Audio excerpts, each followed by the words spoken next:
한계가 있어요. 사랑한다고 하면서 조그만 일에도 부부싸움 하잖아요. 사랑한다고 하면서 다투잖아요. 형제들끼리도 한 핏줄이면서도 서로 이렇게 또 다툼이 있잖아요. 이 한계를 가지고 우리의 가정을 지킬 수가 없는 것입니다. 가정의 평화를 지키려고 내가 노력을 한다고 할지라도 물론 나 잘못으로 인하여 평화가 깨질 수도 있겠고, 아니면 나는 잘해도 또 다른 여러 가지 여건과 상대방과 이 여러 가지 상황 속에서 믿음으로 지키려고 해도 소원대로 되지 않을 때가 우리에게 있습니다. 가정을 먼저 주님 안에서 화평케 하는 일이 성도의 사명입니다.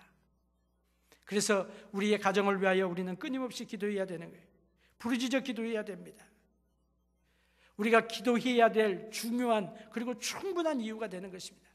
가정을 위해서 기도하고, 자녀들을 위해서 기도하고, 배우자를 위하여 기도하고, 그래서 기도로 가정을 화평의 장소로 만드는 것입니다. 하나님의 평강을 누릴 수 있는 편안한 홈으로 만드는 것입니다. 하우스가 아니라 홈이 되어야 되는 거 아니겠어요? 하나님께서 우리 사랑하는 모든 성도들의 가정에, 우리의 가정들에게 이런 화평의 은혜를 주시기를 주의 이름으로 축복합니다. 교회가 화평의 장소가 되어야 돼요. 사탄이 교회도 얼마나 열심히 교회 어게인스트에서 역사하는지 모릅니다. 사탄은 피스 브레이커라 그랬잖아요. 하나님이 주신 평화를 깨트리려고 하는 것이 사단의 시도입니다. 성경에 보면 에베소 4장 3절에 보면 평안에 매는 줄로 성령에 하나 되게 하신 것을 힘써 지키라고 했습니다. 평안에 매는 줄, 평안함으로 이 모든 것을 매야 되는데 성령께서 하나 되게 하신 것을 힘써 지켜나가라고 이렇게 말씀하셨어요.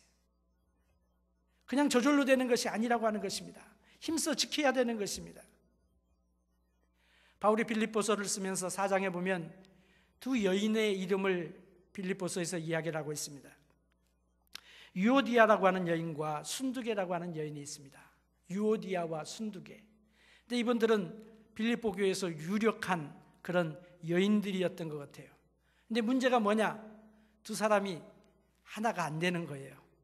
무슨 이유인지 모르지만 서로 다투는 것입니다. 아마 좋은 열심 가지고 다툴 수 있겠죠. 어떻게 하면 잘해볼까? 이런 것 때문에 다툴 수도 있었겠지만 어쨌든 그런 문제가 있었어요. 그래서 빌립보서 4장에 보면 바울이 그 두 분에게 부탁을 합니다.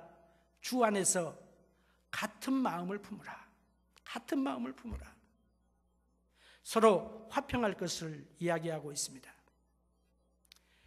성도가 화평함을 나타내 보이지 못하면요, 하나님께 영광을 돌려드리지 못하는 것이 됩니다.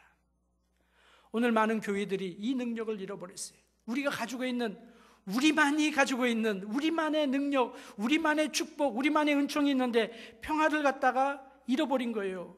평화를 깨트려버린 거예요. 사탄의 공격에 빠지는 거예요. 그래서 사실 원수는 너와 내가 아니고 원수는 사탄인데, 우리를 시험 들게 만드는 사탄이 원수인데 서로를 향하여 얼굴을 붉히게 되고 또 시험에 들게 되고 이런 일들이 생겨지게 되는 것입니다. 속지 마시기를 바랍니다.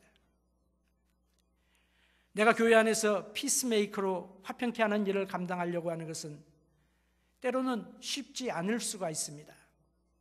내가 도우려고 하는 그 사람이 나를 거부할 수 있습니다. 상대방이 나의 의도를 왜곡하고 아니면 알면서도 나를 상처 입힐 수도 있습니다. 믿음이 없는 사람에게 또 받아들여지지 않을 수도 있습니다. 그러나 나는 죽더라도, 나는 창피를 당하더라도, 나는 받아들여지지 않더라도, 나는 낮아지더라도, 나는 손해를 볼지라도 이 주님이 높아져야 되기 때문에 성령님이 하나 되게 하시는 일을 우리는 힘써 지켜나가야 되는 것입니다. 그래서 하나님께서 영광을 받으시는 것입니다. 우리 선교회 총회를 하고 이제 새로운 임원들이 세워지게 되었는데, 바울이 그 빌립보 교회의 성도들에게 부탁했던 것처럼 주 안에서 같은 마음을 품고 우리가 서로를 섬기며 사랑하며 평안에 매는 줄로 성령이 하나 되게 하시는 것을 지키고, 그래서 하나님께 영광 돌려드리는 모든 성교회가 되시기를 주의 이름으로 축복합니다. 자존심 버리셔야 돼요. 하나님을 위해서 내어 놓아야 되는 것입니다. 세상이 우리를 보고 있어요. 세상이. 왜냐하면 세상에서 평화를 이루는 사람들도 피스메이커로 뭐 중재를 하고 뭐 그런 사람들도 알아요. 자기들이 하는 이 평화 조약이 오래 가지 않을 거라고 하는 것을 알면서도 평화 조약을 만듭니다. 왜?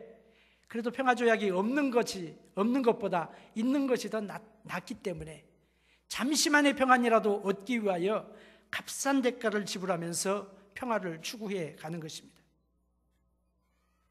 그들은 교회를 향한 기대가 있습니다. 성도님들을 향한 기대가 있습니다. 우리가 정말로 평화에 하나 되게 하시는, 매는 줄로 성령이 하나 되게 하시는 그 역사를 지킴으로 인하여 하나님 영광 돌려드리는 저와 여러분 되기를 주의 이름으로 축복합니다. 어떻게 우리가 평화를 이루느냐, 여러 가지 방법이 많이 있겠죠. 여러 가지 방법이 많이 있겠습니다만은 먼저 화평을 위해서 기도해야 되겠죠. 하나님, 우리 가운데 화평함이 있게 해주옵소서. 하나님, 이 땅에 화평이 있게 해주옵소서. 하나님의 사람들 보면요, 전부 평화를 위하여 기도했던 사람들입니다.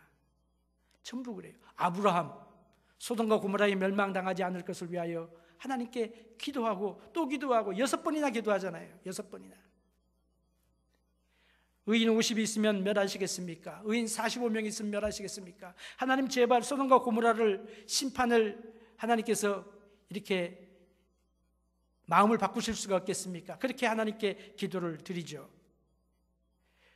우리가 잘 아는 예레미야, 바벨론에 의하여 예루살렘의 멸망을 앞두었던 예레미야.